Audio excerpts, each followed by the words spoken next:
तीसरे नंबर पे है कार, थोड़ा कस के बोलना, बाकी सब बेकार।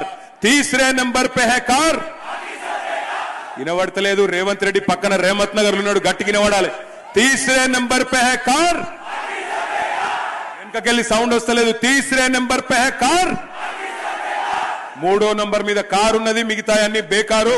కాబట్టి దయచేసి 11 తారీఖు నాడు మీరందరూ కూడా ఆలోచించి మళ్ళీ తిరిగి కేసీఆర్ గారి పరిపాలన రావాలి అంటే జూబ్లీ హిల్స్ నుండే మన జైత్రయాత్ర మొదలు కావాలి। జూబ్లీ హిల్స్ లో మీరిచ్చే మెజారిటీతో కాంగ్రెస్ కు మైండ్ బ్లాంక్ అయి తిమ్మ తిరిగే విధంగా కుర్చీ మడత పెట్టి ఏం చేయాలో మీకు తెలుసుగా। జై తెలంగాణ, జై తెలంగాణ। కారు గుర్తుకే, కారు గుర్తుకే, మాగంటి సునీత గోపీనాథ్ గారి కారు గుర్తుకే జై తెలంగాణ, జై తెలంగాణ। పక్కనా ఇక బొమ్మంటారా, చూసుకుంటారా మీరు?